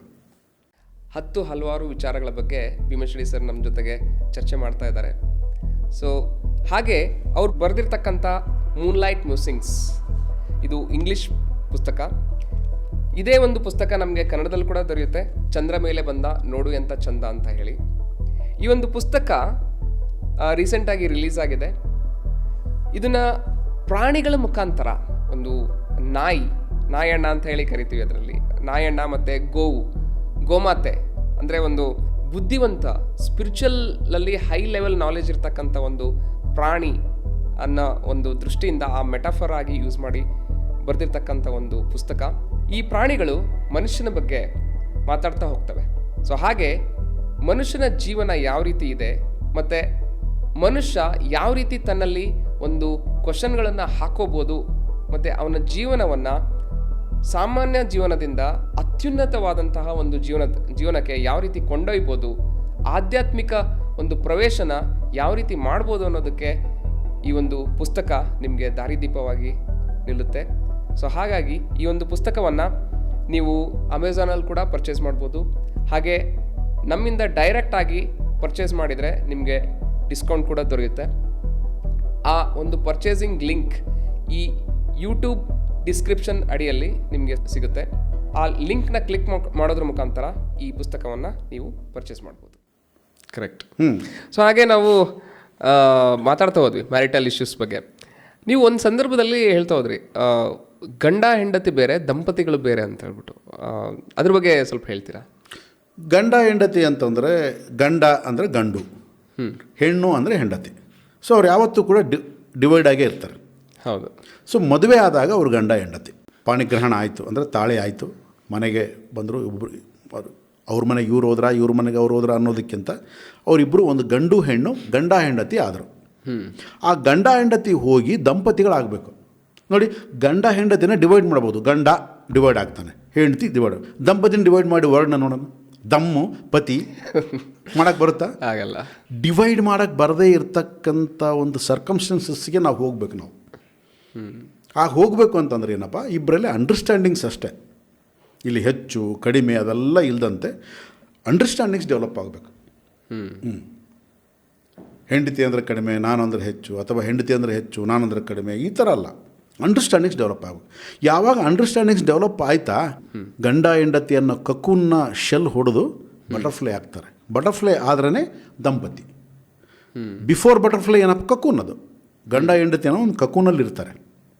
ಸೊ ಆ ಕಕ್ಕೂನ್ ಶೆಲ್ ಹೊಡೆದಾಗ ಏನಾಗುತ್ತೆ, ದಂಪತಿಗಳಾಗ್ತಾರೆ. ದಂಪತಿ ಆದ್ರೆ ಬಟರ್ಫ್ಲೈ ಎಷ್ಟು ಬ್ಯೂಟಿಫುಲ್ ಆಗಿರುತ್ತೆ. ಎಷ್ಟು ಕಲರ್ಫುಲ್ ಆಗಿರುತ್ತೆ, ಎಷ್ಟು ನೋಡೋಕ್ಕೆ ಲುಕ್, ಎಷ್ಟು ನೋಡೋಕ್ಕೆ ಸುಂದರವಾಗಿರುತ್ತೆ. ಸೊ ಆ ದಂಪತಿ ಆದಾಗ ಸುಂದರತೆ ಬರುತ್ತೆ. ದಂಪತಿ ಆಗೋಕ್ಕಿಂತ ಮುಂಚೆ ಕೇವಲ ಒಂದು ಲಸ್ಟ್ ಅನ್ಬೋದು, ಅದಿರುತ್ತೆ, ಒಂದು ಅಟ್ರ್ಯಾಕ್ಷನ್ ಇರುತ್ತೆ. ಅದಕ್ಕೋಸ್ಕರ ಮದುವೆಯಾದ ಕಪಲ್ಸ್ನಲ್ಲಿ ಅಟ್ರ್ಯಾಕ್ಷನ್ ಇರುತ್ತೆ, ದೇಹದ ಒಂದು ಅಟ್ರ್ಯಾಕ್ಷನ್ ಇರುತ್ತೆ. ಆ ದೇಹದ ಅಟ್ರ್ಯಾಕ್ಷನ್ ಎಲ್ಲ ಹೋಗಿ ರಿಯಲ್ ಪ್ರೇಮ ಅನ್ನೋದು ಅಂಕುರವಾದಾಗ ಅವರು ದಂಪತಿಗಳಾಗ್ತಾರೆ. ಅಲ್ಲಿಂದ ದಾಂಪತ್ಯ ಜೀವನ ಪ್ರಾರಂಭ ಆಗುತ್ತೆ. ಆ ದಾಂಪತ್ಯ ಜೀವನ ಬರೋದ್ರ ಒಳಗಡೆನೆ ಇವೆಲ್ಲ ಕಚ್ಚಾಟಗಳು ಇವೆಲ್ಲ ಬರ್ತವೆ ಮಾಮೂಲಾಗಿ. ಹೌದು. ಒಬ್ಬರೊಬ್ಬರು ಅಂಡರ್ಸ್ಟ್ಯಾಂಡಿಂಗ್ಸ್ ಇರಲ್ಲ. ಯಾಕೆಂದರೆ ಹೆಣ್ಣು ಬೆಳೆದಂಥ ಮನೆ ವಾತಾವರಣ ನಮಗೆ ಗೊತ್ತಿಲ್ಲ ಹೆಂಗೆ, ಗಂಡು ಬೆಳೆದಂಥ ಮನೆ ವಾತಾವರಣ ನಮಗೆ ಗೊತ್ತಿಲ್ಲ ಹೆಂಗೆ ಅಂತ. ಇವರ ರೂಮ್ ಬೇರೆ ಬೇರೆ ಇದ್ದಂಥ ರೂಮು ಅದು ಬಿಟ್ಬಿಟ್ಟು ಒಂದು ರೂಮ್ ಆಗುತ್ತೆ. ಹೊರಗಡೆ ಇದ್ದಾಗ ಕೇವಲ ಒಂದು ಶಾರೀರಿಕವಾಗಿರ್ತಕ್ಕಂಥ ಆಕರ್ಷಣೆಯಿಂದ ನೀನು ಹೆಣ್ಣಾಗಿರ್ಬೋದು ಗಂಡಾಗಿರ್ಬೋದು ಒಬ್ರಿಗೊಬ್ರು ಒಂದಾದ್ರಿ, ಒಂದು ಮದುವೆ ಅನ್ನೋ ಒಂದು ಸಂಬಂಧದಿಂದ ಒಂದಾದ್ರಿ. ಬಟ್ ಅದಕ್ಕಿಂತ ಮುಂಚೆ ನಿಮ್ಮ ರೂಮ್ಸ್ ಬೇರೆ ತಾನೆ. ನೀನು ಬೆಳೆದು ಬಂದಿರತಕ್ಕಂಥ ವಾತಾವರಣ, ಅವಳು ಬೆಳೆದು ಬಂದಿರತಕ್ಕಂಥ ವಾತಾವರಣ ಡಿಫ್ರೆನ್ಸ್ ಗೊತ್ತಿಲ್ಲ ನಮಗೇನು ಅಂತ. ಬಟ್ ಇಬ್ಬರು ಜೋಡಿಯಾಗಿ ಒಂದು ರೂಮಲ್ಲಿ ಕೂತ್ಕೊಂಡಾಗ ಆವಾಗ ನಿಮಗೆ ಕಾನ್ಫ್ಲಿಕ್ಟ್ ಸ್ಟಾರ್ಟ್ ಆಗುತ್ತೆ. ಬಿಕಾಸ್ ನಿನ್ನ ಒಂದು ಹ್ಯಾಬಿಟ್ಸು, ನಿನ್ನ ಒಂದು ನೇಚರು, ಅವಳ ಹ್ಯಾಬಿಟ್ಸು, ಅವಳ ನೇಚರು, ನಿಜ ರೂಪಗಳ ದರ್ಶನ ಆಗಿ ಶುರುವಾಗುತ್ತೆ. ಹೌದು. ಮೊದಲೇನಾಗ್ತದೆ, ಒಂಥರ ಕನಸು. ನೀನು ರಾಜ್ಕುಮಾರ್ ಆಗಿರ್ತೀಯ, ಅವಳು ರಾಜ್ಕುಮಾರ್ ಆಗಿರ್ತೀಯ, ಒಂದು ಕುದುರೆ ಮೇಲೆ ಕೂತ್ಕೊಂಡು ಸಾಂಗ್ ಆಡ್ತಾರೆ, ಅದು ಬೇರೆ. ಒರಿಜಿನಲ್ ರೂಮ್ ಒಳಗೆ ಬಂದಾಗ ಗೊತ್ತಾಗುತ್ತೆ ಸಿನಿಮಾ. ಅಯ್ಯೋ ನಾನು ಏನೋ ಅಂದ್ಕೊಂಡಿದ್ದೆ, ಇವನು ಬೆಳಗ್ಗೆ ಎಷ್ಟೊತ್ತಿಗೆ ಎದ್ದೇಳ್ತಾನೆ, ಬ್ರಷ್ ಸರಿ ಮಾಡಲ್ಲ, ಬಾಯಿ ವಾಸನೆ ಬರುತ್ತೆ, ಇವೆಲ್ಲ ಸ್ಟಾರ್ಟ್ ಆಗ್ತವೆ. ಹೌದು. ಅವಾಗ ಮೊದಲೇನು ಮಾಡ್ತಾ ಇದ್ದೆ ನೀನು? ಮೌತ್ ಫ್ರೆಶ್ನರ್ ಹೊಡ್ಕೊತಾ ಇದ್ದೆ, ಮೇಕಪ್ ಮಾಡ್ಕೊತಾ ಇದ್ದೆ, ಸೆಂಟ್ ಹೊಡ್ಕೊಳ್ತಾ ಇದ್ದೆ. ಅವಳು ಸೇಮ್ ಹಂಗೆ ಬರ್ತಾ ಇದ್ಲು. ಒಂದು ವೇಳೆ ಅವಳು ಬಾಯಿ ವಾಸನೆ ಬಂತು ಅಂದ್ಕೊಂಡು, ನಾನು ಮೊದಲು ಪಾರ್ಕಲ್ಲಿ ಮೀಟ್ ಮಾಡ್ದೆ, ಹಂಗೆಲ್ಲ ಬಂದಿರಲಿಲ್ಲ, ಇವಾಗ ಎಲ್ಲಿದ್ದ ಬಂತು. ಸೊ ಇದೆಲ್ಲ ಬರುತ್ತೆ. ಸೊ ಒಂದು ರೂಮ್ ಒಳಗೆ ಬಂದಾಗ ಕಾನ್ಫ್ಲಿಕ್ಟ್ ಸ್ಟಾರ್ಟ್ ಆಗೋದು. ಯಾವತ್ತೂ ಕೂಡ ದೂರ ಇದ್ದಾಗ ಇರಲ್ಲ ಕಾನ್ಫ್ಲಿಕ್ಟ್ಸು. ಮ್ಯಾರಿಟಲ್ ಇಶ್ಯೂಸ್ ಅಂತಂದ್ರೆ ಒಂದು ರೂಮ್, ಸಿಂಗಲ್ ರೂಮ್, 2 ರೂಮಿನಿಂದ ಹೋಗಿ ಒಂದು ರೂಮ್ ಆಗುತ್ತೆ. It is a quite common. So ಈ ಒಂದು ಸಮಸ್ಯೆ ಅನ್ನೋದು ಉದ್ಭವ ಆಗೋದು ಎಲ್ಲಿಂದ ಆ್ಯಕ್ಚುಲಿ? ಈಗೋಯಿಂದ. ಯಾವುದೇ ಒಂದು ಮ್ಯಾರಿಟಲ್ ಇಶ್ಯೂಸ್ನ ತೊಗೊಂಡಾಗ ಈಗೋಯಿಂದ ಸಮಸ್ಯೆಗಳು ಉತ್ಪತ್ತಿ ಆಗ್ತವೆ. ಓಕೆ, ಈಗೋ ಅನ್ನೋದಕ್ಕಿಂತ ಮುಂಚೆ ನಾವು ಅವಳ ಒಂದು ನೇಚರ್ನ ಅರ್ಥ ಮಾಡ್ಕೊಳ್ಳೋದ್ರಲ್ಲಿ ಸೋಲ್ತು ಬಿಡ್ತೇವೆ, ಇಲ್ಲ ಅವನ ನೇಚರ್ನ ಅರ್ಥ ಮಾಡ್ಕೊಳ್ಳೋದ್ರಲ್ಲಿ ಅವಳು ಸೋಲ್ತಾಳೆ. ಯಾಕಂದರೆ ಒಬ್ಬೊಬ್ರಿಗೊಂದು ನೇಚರ್ ಇರುತ್ತೆ. ನಿನಗೆ ಒಂದು ನೇಚರ್ ಇರುತ್ತೆ, ನಿಮ್ಮ ಮಿಸ್ಸಸ್ಗೆ ಒಂದು ನೇಚರ್ ಇರುತ್ತೆ. ನಿನ್ನ ನೇಚರ್ನ ಅವಳು ಅರ್ಥ ಮಾಡಿಕೊಂಡು ಅವಳ ನೇಚರ್ನ ನೀನು ಅರ್ಥ ಮಾಡಿಕೊಂಡ್ರೆ ಮುಗಿದೋಯ್ತು ನಿಮಗೆ ಸಮಸ್ಯೆ. ಹೌದು. ಆ ನೇಚರ್ನ ಅರ್ಥ ಮಾಡ್ಕೊಳ್ಳೋದ್ರಲ್ಲಿ ಸೋಲ್ಬಿಡ್ತೀವಿ. ಆಮೇಲೆ ಮುಖ್ಯವಾಗಿ ಹೆಣ್ಣಿಗೆ ಸಪ್ರೇಟಾಗಿ ಒಂದು ನೇಚರ್ ಇದೆ. ಅವಳು ಹೆಣ್ಣು, ಅವಳು ಪ್ರಕೃತಿ, ಅವಳು ಅವಳಿಗೊಂದು ನೇಚರ್ ಇದೆ. ಅವಳ ಭಾಷೆ ಬೇರೆ, ಅವಳ ಅಂಡರ್ಸ್ಟ್ಯಾಂಡಿಂಗ್ಸ್ ಬೇರೆ. ಅದನ್ನು ನಾವು ಅರ್ಥ ಮಾಡ್ಕೋಬೇಕು. ಒಬ್ಬ ತಾಯಿ ಆಗಿರ್ಬೋದು, ಮಗಳಾಗಿರ್ಬೋದು, ಹೆಂಡತಿ ಆಗಿರ್ಬೋದು, ಅವಳ ನೇಚರೇ ಬೇರೆ. ಅದಕ್ಕಾಗಿ ಹೆಂಗಸು ಹೆಂಗದ್ದು ಯಾವತ್ತೂ ಸೇರಲ್ಲ. ಅತ್ತೆ ಸೊಸೆ ಜಗಳ ಬರುತ್ತೆ ಹೊರತು ಮಾವಳಿಯನ್ ಜಗಳ ಬರಲ್ಲ. ಇಲ್ಲಾಂದ್ರೆ ಬಂದಿದೆಯಾ? ಇಲ್ಲ. ತಂದೆ ಮಗನ ಜಗಳ ಬರಲ್ಲ. ಮಾವಾಳಿಯನ್ ಜಗಳ ಬರಲ್ಲ, ಅತ್ತೆ ಸೊಸೆ ಜಗಳ ಮಾತ್ರ ಬರುತ್ತೆ. ಯಾಕಂದರೆ ಅವಳು ಪ್ರಕೃತಿ ಆದ ಕಾರಣ ಒಂದು ಪ್ರಕೃತಿಗೂ ಇನ್ನೊಂದು ಪ್ರಕೃತಿಗೂ ಸಂಬಂಧ ಇಲ್ಲ, ಅದು ಸೇರಲ್ಲ. ಅದು ಎನರ್ಜಿನ ಸೇರಬೇಕು ಅಂತ ಅದು ಆಗಲ್ಲ. ಅದು ಇದು ಯೂನಿವರ್ಸಲ್ ಪ್ರಾಬ್ಲಮ್. ಇದು ಅತ್ತೆ ಸೊಸೆಯಾದ ಜಗಳ ಯೂನಿವರ್ಸಲ್ ಪ್ರಾಬ್ಲಮ್. ನೀನು US ಹೋಗು, ಯುರೋಪ್ ಹೋಗು, ಕೆನಡಾ ಹೋಗು, ನೀನು ಆಸ್ಟ್ರೇಲಿಯಾ ಹೋಗು, ದುಬೈ ಹೋಗು, ಎಲ್ಲ ಕಡೆಯೂ ಕೂಡ ಇದು ಕಾಮನ್. ಇದು ಬಿಕಾಸ್ ಯಾಕೆ ಅಂತಂದರೆ, ಮಗನ ನನ್ನವಳು ಅಂತ ತಾಯಿ ಅಂದ್ಕೊತಾಳೆ, ನನ್ನವಳು ಅಂತ ಹೆಂಡತಿಯನ್ನು ಅಂದ್ಕೊತಾಳೆ. ಅಟ್ ದ ಸೇಮ್ ಟೈಮ್ ಅದು ಒಂದು ವಸ್ತು, ಅದು ನನಗೆ ಸಂಬಂಧಪಟ್ಟಿದ್ದು ಅಂತ ತಾಯಿ ಅಂದ್ಕೊತಾಳೆ. ನಾನು ಯಾಕೆಂದರೆ ಅದಕ್ಕೆ ಅಧಿಕಾರ ನಾನು, ಯಾಕಂದರೆ ನನ್ನಿಂದ ಸೃಷ್ಟಿಯಾಗಿದೆ ವಸ್ತು. ಅದು ಮಗ ಅನ್ನೋ ವಸ್ತು ಯಾರಿಂದ ಸೃಷ್ಟಿಯಾಗಿದೆ? ನನ್ನಿಂದ ಸೃಷ್ಟಿಯಾಗಿದೆ. ನನ್ನ ವಸ್ತುವನ್ನ ನೀನೇ ಅವಳು ಕಸ್ಕೊಂಡು ಹೋಗೋದಕ್ಕೆ ಅಂತ ಸೊಸೆ ಏನು ಮಾಡ್ತಾಳೆ? ನಿನ್ನ ವಸ್ತು ಇರ್ಬೋದು, ಬಟ್ ಒಂದು ಸಲ ನನ್ನ ಮದುವೆ ಆದ ತಕ್ಷಣ ಅದು ನನ್ನ ವಸ್ತು. ಅದು ಸೊ ಒಂದು ವಸ್ತುವಿಗೆ ಯಾವಾಗ 2 ಫೈಟ್ ಸ್ಟಾರ್ಟ್ ಆಯಿತು, ಮುಗಿದೋಯ್ತು. ಅದು ಕಾನ್ಸ್ಟೆಂಟ್ ಫೈಟ್ ಆಗುತ್ತೆ. ಅದು ಅಂದರೆ ಇಲ್ಲಿ ಎಂಡ್ಲೆಸ್ ಫೈಟ್. ಅದು ಅಲ್ಲಿ ಒಬ್ಬ ಗಂಡಸು ಅನ್ನೋನು ಆ್ಯಕ್ಚುಲಿ ಅವನು ಒಂದು ವಸ್ತುವಾಗಿ ಅವರಿಗೆ ಕಾಣಿಸ್ತಾ ಇದ್ದಾನೆ ಅಂತ ಅನ್ಬೋದು. ಅದಕ್ಕೆ ನಾನು ವಸ್ತು ಅಂದೆ. ಅವನು ಮನುಷ್ಯನಾಗಿ ಕಾಣಿಸ್ತಾ ಇಲ್ಲ, ಅವರಿಗೆ ವಸ್ತುವಾಗಿ ಕಾಣಿಸ್ತಾನೆ. ಅದು ಮನುಷ್ಯನಾಗಿ ಬದಲಾದಾಗ ಅವರಿಬ್ರು ಹೇಗೆ ಅನಿಸ್ಬೋದು ಆ್ಯಕ್ಚುಲಿ ಅವರಿಬ್ಬರ ದೃಷ್ಟಿಯಲ್ಲಿ? ಅಲ್ಲಲ್ಲ, ಇಲ್ಲಿ ದೃಷ್ಟಿನೇ ಅದೇ ಹೇಳ್ತಾ, ನೀನು ಏನೇ ಬದಲಾಗು. ನಾನಲ್ಲ, ಹಾಂ, ಅವರಿಬ್ಬರ ದೃಷ್ಟಿಯಲ್ಲಿ, ಹೆಂಡತಿ ಆಯಿತು ತಾಯಿಯ ದೃಷ್ಟಿಯಲ್ಲಿ ವಸ್ತು ಅಲ್ಲ ಇವನು ಮನುಷ್ಯ, ಅವನು ಒಂದು ಭಾವನೆ ಅನ್ನೋದಿದೆ, ನನ್ನವನು ಅಂತ ಅಂದ್ಕೊಂಡಿರೋದನ್ನ ಬಿಟ್ಟು ಅವ್ರು ನೋಡಿದಾಗ ಸೊ ಯಾವ ರೀತಿ ಇರುತ್ತೆ ಅದು ಚೇಂಜ್ ಆಗೋಗ್ಬಿಡುತ್ತೆ. ಒಂದು ತಾಯಿಯಲ್ಲಿ ಸರಿ ನನ್ನ ಮಗನೇ, ಬಟ್ ಮದುವೆ ಆಯಿತು, ಇವಾಗ ಅವ್ರ ಜೀವನ ಬೇರೆ ಅಂತ ತಾಯಿ ಮನಸ್ಸಲ್ಲಿ ಬಂದಾಗಲೂ, ಇಲ್ಲ ನಾನು ಎಷ್ಟೇ ನಾನು ಅವನಿಗೆ ಹೆಂಡತಿ ಆದರೂ ಕೂಡ ಹೌದು ಅವಳ ಅಮ್ಮ ಅನ್ನೋ ದೃಷ್ಟಿ ಅವಳಿಗೆ ಬಂದಾಗಲೂ ಅದು ಕಂಪ್ಲೀಟ್ ಸಿನಾರಿಯೋ ಎಲ್ಲ ಚೇಂಜ್ ಆಗೋಗ್ಬಿಡುತ್ತೆ. ಬಟ್ ಅದು ನಾನಂತ ಆ ಒಂದು ಅಂಡರ್ಸ್ಟ್ಯಾಂಡಿಂಗ್ ಬರಬೇಕು ಅಂತ ಹೇಳಿದ್ರೆ ತುಂಬ ರೇರ್ ಅಂತ ಅನಿಸ್ಬೋದಲ್ಲ ಸರ್? ರೇರ್, ಭಾಳ ರೇರ್ ಅದು. ನಾನು ಎಲ್ಲೂ ಕಷ್ಟ ನೋಡಿಲ್ಲ ನಾನು ಆ ಥರ. ಸೊ ಆ ಥರ ಕೆಲವೊಬ್ರು ಇರ್ಬೋದು. ಎಲ್ಲ ಇರ್ತಾರೆ, ಬಟ್ ನಮ್ಮ ಕಡೆಗೆ ಸಿಕ್ಕಿಲ್ಲ ಅಷ್ಟೇ. ಇರ್ತಾರೆ ಒಂದು 1% ಅನ್ಬೋದಾ ಸರ್? ಕಷ್ಟ. 1% ಕೂಡ ಕಷ್ಟ. 1% ಹೋಗಬೇಡಿ, ಕಷ್ಟ, ತುಂಬ ಕಷ್ಟ ಸಿಗೋದು. ಸೊ ಆ ರೀತಿಯಾಗಿ ಹೆಣ್ಣಿನ ಸ್ವಭಾವನ ನಾವು ಅರ್ಥ ಮಾಡ್ಕೊ. ಅದಕ್ಕೆ ಅವನು ಏನು ಹೇಳ್ತಾನೆ ಆ ಪುಸ್ತಕದಲ್ಲಿ ಅಂದರೆ, men from Mars women from Venus ಏನು ಹೇಳ್ತಾನೆ ಅಂದರೆ, ಹೆಣ್ಣಿಗೆ ಯಾವತ್ತೂ ಕೂಡ ಲವಬಲ್ ಲ್ಯಾಂಗ್ವೇಜಲ್ಲಿ ಹೇಳಿ ಅಂತ ಹೇಳ್ತಾನೆ. ಈಗ ನೋಡಿ, ನೀವು ಬೆಳಗ್ಗೆಯಿಂದ ಆಫೀಸಲ್ಲಿ ಸುಸ್ತಾಗಿ ಮನೆಗೆ ಹೋಗ್ತಾ ಇದ್ದಂಗೆ ಅವಳು ಕೂಡ ಆಫೀಸಿಂದ ಬಂದಳು ಮನೆಗೆ ಅಂತ ಅಂದ್ಕೊಳ್ಳಿ. ಬಂದಾಗ ಅವಳು ಕಂಪ್ಲೇಂಟ್ ಮಾಡೋಕ್ಕೆ ಶುರು ಮಾಡ್ತಾಳೆ, ಇವತ್ತು ನನಗೆ ಮೇಡ್ ಬರಲಿಲ್ಲ, ಎಷ್ಟು ಕಷ್ಟ ಆಯಿತು ಅದು ಇದಂತ ಕಂಪ್ಲೇಂಟ್ ಮಾಡಿದ್ವು ಅಂತ ಅಂದ್ಕೊಳ್ಳಿ. ಇವತ್ತು ಮೇಡ್ ಬಂದಿಲ್ಲ, ಆದ ಕಾರಣ ಎಲ್ಲ ಪಾತ್ರೆ ತೊಳೆಯೋದಾಗಿರ್ಬೋದು, ಕಸ ಹೊಡೆಯೋದಾಗಿರ್ಬೋದು, ಅದು ಇದು ಬಟ್ಟೆದು ಅದು ಇದು ಎಲ್ಲ ನಾನೇ ನೋಡ್ಕೋಬೇಕು ಅಂತ ಅವಳು ಕಂಪ್ಲೇಂಟ್ ಮಾಡಿದ್ವು ಅಂತ ಅಂದ್ಕೊಳ್ಳಿ. ನೀವೇನು ಹೇಳ್ತೀರ ಅದಕ್ಕೆ? ಅಯ್ಯೋ ನಂದೇ ಆಫೀಸಿಂದು ಇಷ್ಟೆಲ್ಲ ಇದೆ, ನೀನು ಅವ್ರನ್ನ ಏನು ನೋಡಿಬಿಟ್ಟು ಮಾತಾಡಬಾರ್ದ ಅಂತ ರೇಗಾಡ್ಬಿಡ್ತೀವಿ ಕೆಲವೊಂದು ಟೈಮ್. ಒಂದು ರೇಗಾಡ್ತೀರ, ಇನ್ನೊಂದು ಸಲಹೆ ಕೊಡೋಕೆ ಹೋಗ್ತೀರ. ಅವಳನ್ನ ತೆಗೆದುಬಿಡು, ಬೇರೆ ಮೇಡ್ನಿಟ್ಕೋ, ಸ್ವಲ್ಪ ರೆಗ್ಯುಲರಾಗಿ ಒಂದು 500,000 ಜಾಸ್ತಿ ಕೊಟ್ಟರೆ ಪರವಾಗಿಲ್ಲ, ರೆಗ್ಯುಲರಾಗಿ ಬರ್ತಕ್ಕಂಥ ಮೇಡ್ನ ನೋಡು ಅಂತ ಸಲಹೆ ಕೊಟ್ಟರೆ ಅಂದ್ಕೊಳ್ಳಿ, ಅವ್ರಿಗೆ ಒಪ್ಪಲ್ಲ. ಹೆಣ್ಣಿಗೆ ಇಡೀ ಜೀವನದಲ್ಲಿ ಸಲಹೆ ಕೊಡಬಾರ್ದು. ಯಾಕೆಂದರೆ ಅವಳಿಗೆ ಸಲಹೆ ತೊಗೊಳಕ್ಕೆ ಇಷ್ಟ ಇಲ್ಲ, ಅವಳಿಗೆ ಜಸ್ಟ್ ಅವಳು ಶೇರ್ ಮಾಡೋಕ್ಕೆ ಇಷ್ಟ ಅವಳಿಗೆ. ಅವಾಗ ನೀನೇನು ಮಾತಾಡಬೇಕು ಅಂತಂದರೆ, ಹೌದಪ್ಪ ಪಾಪ ನೀನಾಗಲಿಕ್ಕೆ ಮಾಡ್ತೀಯಾ, ಹಾಂ ಆಫೀಸಲ್ಲಿ ಮಾಡಿ ಬಂದ್ಬಿಟ್ಟು ಮನೇಲಿ ಇಷ್ಟೆಲ್ಲ ಕಷ್ಟಪಡ್ತೀಯ, ರಿಯಲಿ ಐ ಅಪ್ರಿಷಿಯೇಟ್ ಯು. ಬೇರೆ ಯಾರಾಗಿದ್ರೂ ಈ ಕೆಲಸ ಮಾಡ್ತಾ ಇರಲಿಲ್ಲ. ಅವಳಿಗೆ ಜಸ್ಟ್ ನೀನು ರಿವಾರ್ಡ್ ಕೊಡ್ಬೇಕು. ನೀನು ರಿವಾರ್ಡಿಗೆ ಬದಲಾಗಿ ಏನಾದರೂ ಸಲಹೆ ಕೊಟ್ಟೆ ಅಂತಂದರೆ ಆ ಮನೆ ನರಕ ಆಗಿಬಿಡುತ್ತೆ, ಯುದ್ಧ ವಾತಾವರಣ ಕ್ರಿಯೇಟ್ ಆಗಿಬಿಡುತ್ತೆ. ರಷ್ಯಾ ಉಕ್ರೇನ್ ವಾರ್ ಅಲ್ಲೇ ಸ್ಟಾರ್ಟ್ ಆಗಿಬಿಡುತ್ತೆ. ಅದಕ್ಕೆ ಸಲಹೆ ಕೊಡೋಕೆ ಹೋಗಬಾರ್ದು, just reward, give it the reward ಅಷ್ಟೇ. ನಿನ್ನಂಥವಳಿಲ್ಲ, ನೀನು ಆದಿಶಕ್ತಿ, ನೀನು ಏನು ಆಫೀಸಲ್ಲಿ ಮಾಡ್ತೀಯ, ಇಲ್ಲಿ ಮಾಡ್ತೀಯ, ಹೆಂಗೆ ದುಡಿತೀಯ ನೀನು ಗ್ರೇಟ್, ದಟ್ಸ್ ಎನಫ್. ಅವಳು ಅದರ 10ರಷ್ಟು ಕೆಲಸ ಮಾಡಿಬಿಡ್ತಾಳೆ. ಸಲಹೆ ಕೊಟ್ಟೆ ಮಗ, ನಿನ್ನ ಕತೆ ಮುಗೀತು. ಅವಳು ಹೇಳ್ತಾಳೆ, ನನ್ನ ಮಗನೇ ನನಗೆ ಗೊತ್ತಿಲ್ಲ ಅಂದ್ಕೊಂಡ್ಗೆ, ನಾನು ಮೇಡ್ನ ಚೇಂಜ್ ಮಾಡೋದು ಗೊತ್ತಿಲ್ಲ, ನಾನು ಇನ್ನೊಂದು ಸ್ವಲ್ಪ ಸ್ಯಾಲ್ರಿ ಜಾಸ್ತಿ ಕೊಡೋದು ಗೊತ್ತಿಲ್ಲ, ನಿನ್ನ ಕಡೆಯಿಂದ ನಾನು ಇದು ಕೇಳ್ತಾ ಇಲ್ಲ, ಐ ಆಮ್ ನಾಟ್ ಎಕ್ಸ್ಪೆಕ್ಟಿಂಗ್. ಅಂದರೆ ಈ ಥರದ ಎಕ್ಸ್ಪೆಕ್ಟಿಂಗ್ ನಾನು ಮಾಡಿಲ್ಲ. ನನಗೆ ಬೇಕಾಗಿರೋದು reward, just give them A reward ಅಷ್ಟೇ. ನೀನು ಈ ಥರ ಸಲಹೆ ಕೊಡಬೇಡ. ಅದಕ್ಕೆ ಹೆಣ್ಣಿನ ಭಾಷೆ ಬೇರೆ, ಗಂಡಿನ ಭಾಷೆನೂ ಬೇರೆ. ಈಗ ಫಾರ್ ಎಕ್ಸಾಂಪಲ್ ಅದರಲ್ಲಿ ತುಂಬ ಚೆನ್ನಾಗಿ ಕೊಡ್ತಾನೆ. ಈಗ ನೀನು ಆಫೀಸಲ್ಲಿ ಒಂದು ದೊಡ್ಡ ಸಮಸ್ಯೆಯಲ್ಲಿ ಸಿಕ್ಕಾಕ್ಕೊಂಡೆ ಅಂತ ಅಂದ್ಕೊ, ಡಲ್ ಆಗ್ತೀಯಾ? ಹೌದು, ಫುಲ್ ಡಲ್ ಆಗಿಬಿಡ್ತೀಯ. ಡಲ್ ಆಗಿ ಮನೆಗೆ ಬರ್ತೀಯ. ಆ ಡಲ್ನೆಸ್ನ ನಿನ್ನ ಹೆಂಡತಿ ಗುರುತಿಡ್ತೇಳ್ತಾನೆ, ಗುರುತಿಡು ಏನಾಯಿತು ಅಂತ ಕೇಳ್ತಾಳೆ. ನೀನೇನು ಹೇಳ್ತೀಯ? ಏನಿಲ್ಲ. ಯಾಕೆಂದರೆ ನಿನಗೆ ಅವೆಲ್ಲ ಯಾಕೆ ಹೇಳ್ಬೇಕು ಮನೇಲಿ ಅಂತ, ಏನಿಲ್ಲ ಅಂತ ನೀನು ಅಂತೀಯ. ಮತ್ತೆ ಕೇಳ್ತಾಳೆ, ನೀನು ಮುಖ ತೊಳ್ಕೊಂಬರ್ತೀಯ, ಫ್ರೆಶ್ ಆಗಿ ಬರ್ತೀಯ ಅಂತಂದು. ಫ್ರೆಶ್ ಆಗಿ ಬಂದ ತಕ್ಷಣ ಏನಾಯಿತು, ಯಾಕೆ ಡಲ್ ಇದ್ರಿ, ನೀವು ಯಾಕೆ ಊಟ ಸರಿ ಮಾಡ್ತಾಯಿಲ್ಲ, ಯಾಕೆ ಕಾಫಿ ಸರಿ ಕುಡಿತಾ ಇಲ್ಲ, ಯಾಕೆ ಒಂಥರ ಅದೂ ಮುಖವಾಗಿದ್ದೀರಿ, ಟಿ ವಿ ನೋಡಲಿಲ್ಲ, ಏನು ಮಾತಾಡ್ತಾ ಇಲ್ಲ ಯಾರ ಜೊತೆ, ಏನಾಯಿತು ಅಂತ ಕೇಳಿದಾಗ ನೀನು ರೇಗಾಡ್ತೀಯ. ಏಯ್ ಏನಾಗಿಲ್ಲ, ಸುಮ್ಮನೆ ಕುಂತ್ಕ, ನಿನ್ಗೆ ಯಾಕೆ ಬೇಕಾವಲ್ಲ, ನಿನ್ನ ಕೆಲಸ ನೀನು ನೋಡು ಅಂತ ನೀನು ಅಂದೆ ಅಂತ ಅಂದ್ಕೋ. ಶುರು ಆಯ್ತು ಮತ್ತೆ. ಅದು ಇಸ್ರೇಲು ಪ್ಯಾಲೆಸ್ತೀನ್ ವಾರ್. ಮನೆಗೆ ಬಂದರೆ ಮನೆ ಥರ ಇರ್ರಿ ನೀವು ಅಂತ ಹೇಳಿ ಬೈಯೋದಕ್ಕೆ ಸ್ಟಾರ್ಟ್ ಮಾಡ್ತಾರೆ ಆ್ಯಕ್ಚುಲಿ. ಅಲ್ಲಲ್ಲ, ಅದೆಲ್ಲ ಬೇಕಾಗಿರೋದು ಅವಳಿಗೆ ಶೇರಿಂಗು. ನಾನು ಚೆನ್ನಾಗಿ ಅರ್ಥ ಮಾಡ್ಕೋ, ಶೇರ್ ಮಾಡ್ಬೇಕು ನೀನು. ಅವಳು ಶೇರಿಂಗ್ ಮಾಡೋದೇ ಅವಳ ಗುಣ. Sharing is her nature. ನೀನು ಶೇರ್ ಮಾಡಬೇಕು.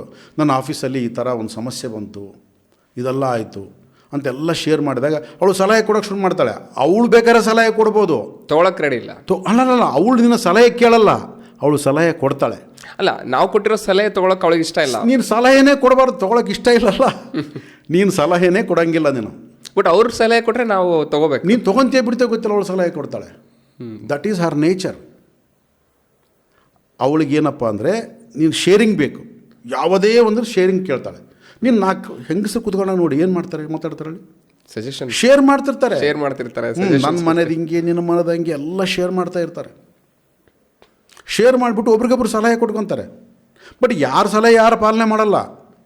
ಅವಳು ಒಬ್ಬಳು ಎದ್ದೋದ ತಕ್ಷಣ ದೊಡ್ಡ ನನಗೆ ಹೇಳಕ್ಕೆ ಬಂದ್ಲು ಅಂತಾಳೆ. ಯಾಕಂದ್ರೆ ಅವಳು ಸಲಹೆ ಬೇಕಾಗಿಲ್ಲ ಇವಳಿಗೆ ಸಲಹೆ ಬೇಕಾಗಿಲ್ಲ. ಇವಳು ದೊಡ್ಡ ನನಗೆ ಗೊತ್ತಿಲ್ಲ, ನಾನು ಏನು ಮಾಡ್ಬೇಕಂತ, ಪಾಪ ಇವಳೇ ನನಗೆ ಹೇಳೋದು ಅಂತ. ಅದು ಬೇರೆ. ಓಕೆ, ಅದಕ್ಕಾಗಿ ಗಂಡ ಯಾವಾಗ ಅಂದರೆ ಸ್ವಲ್ಪ ಡಲ್ ಆಗಿದ್ದಾನೆ ಅಂತಂದರೆ ಅವಳು ಎಕ್ಸ್ಪೆಕ್ಟ್ ಮಾಡ್ತಾಳೆ, ಅವನು ನನಗೆ ಶೇರ್ ಮಾಡ್ತಾಳೆ. ಯಾಕೆಂತಂದರೆ ಅವಳು ಏನು ಎಕ್ಸ್ಪೆಕ್ಟ್ ಮಾಡ್ತಾಳೆ ಅಂದರೆ ನನ್ನನ್ನು ಕೂಡ ಸರಿಸಮಾನವಾಗಿ ನೋಡ್ತಾ ಇದ್ದಾನೆ ನನ್ನ ಗಂಡ, ತನ್ನ ಸಮಸ್ಯೆಗಳನ್ನು ನನ್ನ ಮುಂದೆ ಹಂಚ್ಕೊಳ್ತಾ ಇದ್ದಾನೆ, ತನ್ನ ಕಷ್ಟಗಳನ್ನು ನನ್ನ ಮುಂದೆ ಹೇಳ್ಕೊಳ್ತಾ ಇದ್ದಾನೆ. ಅದು ದಟ್ ಇಸ್ ಎ ಕೇರಿಂಗ್. ಅದು ನಾವೇನು ಅಂದ್ಕೊಳ್ತೀವಿ ಅಂದರೆ ಇದೆಲ್ಲ ಯಾಕೆ ಹೇಳ್ಬೇಕು, ಅದನ್ನು ನಾನೊಬ್ಬನೇ ಪರಿಹಾರ ಕಂಡು. ಅದಕ್ಕೆ ಗಂಡು ಯಾವತ್ತೂ ಕೂಡ ಅವನು ಒಂಟಿಯಾಗಿ ಅವನು ಆಲೋಚನೆ ಮಾಡ್ತಾನೆ.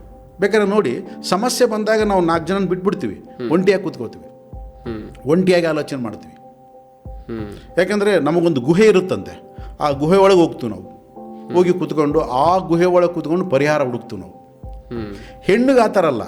ಹೆಣ್ಣಿಗೆ ಏನಾದರೂ ಸಮಸ್ಯೆ ಬಂದರೆ ಅವಳು ಏನು ಮಾಡ್ತಾಳೆ, ಎಲ್ಲ ಡಂಗೂರು ಹೊಡೆದು ಸಾರ್ತಾಳೆ, ಎಲ್ಲರ ಹತ್ರ ಕೂತ್ಕೊಂಡು ಡಿಸ್ಕಸ್ ಮಾಡ್ತಾಳೆ ಅವಳು. ಈ ಥರ ಸಮಸ್ಯೆ ಬಂದಿದೆ. ಅದಕ್ಕಾಗಿ ಹಾರ್ಟ್ ಅಟ್ಯಾಕ್ಸ್ ಯಾಕೆ ಹೆಣ್ಣಿಗೆ ಕಡಿಮೆ ಗಂಡಿಗೆ ಜಾಸ್ತಿ ಅಂದರೆ, ಗಂಡು ಎಲ್ಲವನ್ನ ಸಪ್ರೆಸ್ ಮಾಡಿಬಿಟ್ಟು ಒಳಗಿಟ್ಕೊತಾನೆ, ಹೆಣ್ಣು ಎಕ್ಸಿಬಿಟ್ ಮಾಡ್ತಾಳೆ, ಹೊರಗೆ ಹಾಕ್ತಾಳೆ ಎಲ್ಲ. ಯಾವಾಗ ಹೊರಗೆ ಹಾಕಿದ್ಲು ಹೃದಯ ಹಗರಾಗುತ್ತೆ ಅವಳಿಗೆ. ಇವನು ಯಾವತ್ತೂ ಹೃದಯ ಇಟ್ಕೊಂಡು ಸಮಸ್ಯೆ ಜಾಸ್ತಿ, ಉಲ್ಬಣ ಆಗುತ್ತೆ. ಅದ ಕಾರಣ ಹೆಣ್ಣಿನ ಅಂಡರ್ಸ್ಟ್ಯಾಂಡಿಂಗ್ ಬೇರೆ, ಗಂಡಿನ ಅಂಡರ್ಸ್ಟ್ಯಾಂಡಿಂಗ್ಸ್ ಬೇರೆ. ಸೊ ಇದನ್ನು ನಾವು ಸ್ವಲ್ಪ ತಿಳ್ಕೊಂಡ್ರೆ ತುಂಬ ಚೆನ್ನಾಗಿ ಲೈಫ್ನ ನಾವು ಎಂಜಾಯಬಲ್ ಆಗಿ ಲೀಡ್ ಮಾಡ್ಬೋದು. ಹೆಂಡತಿ ಬೈದಿದ್ದು ಕೂಡ ನಾವು ಎಂಜಾಯ್ ಮಾಡ್ಬೋದು. ಅವಳು ತುಂಬ ಚೆನ್ನಾಗಿ ಬೈತಿರ್ತಾಳೆ, ಬೈಯೋದು ಕೂಡ ಅದನ್ನು ಎಂಜಾಯ್ ಮಾಡ್ಬೋದು. ನಾವು ಈಗೋ ತೊಗೊಂಡ ತಕ್ಷಣ ಏನಾಗುತ್ತೆ, ಅವಳನ್ನು ಬೈಯೋದು ಮುಗಿದೋಯ್ತು ಕೆಲಸ. ಏಕೆ, ಅವಳು ಒಬ್ಬ ತಾಯಿಯಾಗಿ ನಮಗೆ ಅಡುಗೆ ಮಾಡ್ತಾಳೆ, ಹೌದಾ, ನಮ್ಮ ಮಕ್ಕಳಿಗೆ ಜನ್ಮ ಕೊಟ್ಟು ನಮ್ಮ ವಂಶನ ಉದ್ಧಾರ ಮಾಡ್ತಾಳೆ. ಏನು ಮಾಡಲ್ಲ ಅವಳು, ಮೇಜರ್ ರೆಸ್ಪಾನ್ಸಿಬಿಲಿಟಿ ಎಲ್ಲ ನನ್ನ ಟೋಟಲ್ ಕೇರ್ ತೊಗೊತಾಳೆ. ಇಷ್ಟೆಲ್ಲ ಟೋಟಲ್ ರೆಸ್ಪಾನ್ಸಿಬಿಲಿಟಿ ತೊಗೊಂಡಂತ ಅವಳು ಬೈತದಾಳೆ ಅಂತಂದರೆ, ಆ ಬೈಯೋದೆಲ್ಲರೂ ಕೂಡ ನನ್ನ ಒಂದು ಸೇಫ್ ಇರುತ್ತಲ್ಲ. ಅವಳು ಬೈತಾ ಇದ್ದಾಳೆ ಅಂತಂದರೆ ಅದು ಕೂಡ ನನ್ನ ಒಳ್ಳೆಯದಕ್ಕೆ ಇರುತ್ತೆ. ಅದನ್ನು ಯಾಕೆ ತಿಳ್ಕೊಬಾರ್ದು ನಾವು? ಪಾಸಿಟಿವ್ ಎಲ್ಲದರಲ್ಲೂ ಕೂಡ ಓಕೆ. ಅವಳು ಏನಾದರೂ ಒಂದು ಮಾತು ಬೈದ ತಕ್ಷಣ ನನ್ನ ಹೆಂಗೆ ಬೈದ್ಲು ಅಂತ, ಸೊ ಅಲ್ಲಿ ಡ್ಯಾಮೇಜ್ ಆಗುತ್ತೆ. ನಾವು ಈ ಮ್ಯಾರಿಟಲ್ ಇಶ್ಯೂಸಲ್ಲಿ ಮುಖ್ಯವಾಗಿರೋದು ಅಂಡರ್ಸ್ಟ್ಯಾಂಡಿಂಗ್ಸ್. ಸೊ ಅಲ್ಲಿ ಗಂಡಿಗೆ ಹಂಚ್ಕೊಳ್ಳೋಕೆ ಇಷ್ಟ ಇಲ್ಲ ಅಂತ ಅಂದಾಗ, ಅವಳು ಕೇಳ್ತಾನೆ ಇದ್ದಾಳೆ ಅಂತ ಅಂದಾಗ, ಆ ಸಂದರ್ಭದಲ್ಲಿ ಅದು ಒಂಥರ ಕ್ಲಿಷ್ಟ ಪರಿಸ್ಥಿತಿ ಅಂತ ಅನ್ಬೋದು. ಅದೇ ಅರ್ಥ ಮಾಡಿಕೊಂಡ್ರೆ ಅದು ಕ್ಲಿಷ್ಟ ಪರಿಸ್ಥಿತಿ ಅಲ್ಲ. ಯಾಕೆಂದ್ರೆ ಅವಳು ನನ್ನ ಬಗ್ಗೆ ಕೇರಿಂಗ್ ತೊಗೊತಾ ಇದ್ದಾಳೆ, ಏನೊಂದು ಮಾತು ಹೇಳಿದ್ರೆ ಏನಾಯಿತು ಅಂತ. ಬಟ್ ಇವನಿಗೆ ಈಗೋ ಇರುತ್ತೆ, ನಾನು ಯಾಕೆ ಅವಳಿಗೆ ಹೇಳಬೇಕು, ಅವಳಿಂದ ನಾನು ಯಾಕೆ ಸಲಹೆ ಪಡಿಬೇಕು, ಇದನ್ನು ನಾನೇ ಓನಾಗಿ ನಾನು ಸಾಲ್ವ್ ಮಾಡ್ಕೋಬೇಕು. ಆ ಕೆಪಾಸಿಟಿ ಇಲ್ವ ನನಗೆ? ಒಂದು ಆಫ್ಟರ್ ಆಲ್ ನನ್ನ ಹೆಂಡತಿ ಕಡೆಯಿಂದ ಸಲಹೆ ತೊಗೊಂಡು ನಾನು ಮಾಡ್ಬೇಕಾ? ಈ ಥರ ಈಗೋನೆಸ್ ಇವನಿಗಿರುತ್ತೆ, ಏನು ಮಾಡೋಕ್ಕಾಗಲ್ಲ. ಸೊ ಹಾಗೆ ನಾವು ಮಾತಾಡ್ತಾ ಹೋದರೆ ಇದ್ರ ಬಗ್ಗೆ ಇನ್ನೂ ತುಂಬ ಸಮಯ ಸ್ಪೆಂಡ್ ಮಾಡ್ಬೋದು ಅಂತ ಅನ್ಕೋತಾ ಇದ್ದೀನಿ ಆ್ಯಕ್ಚುಲಿ. ಬಟ್ ನೆಕ್ಸ್ಟ್ ಎಪಿಸೋಡಲ್ಲಿ ಇದನ್ನು ಕಂಟಿನ್ಯೂ ಮಾಡೋಣ ಅಂತ ಹೇಳ್ತಾ ಈ ಒಂದು ಎಪಿಸೋಡ್ನ ಇಲ್ಲಿಗೆ ಎಂಡ್ ಮಾಡೋಣ ಸರ್. ತುಂಬ thank you sir. Thank you.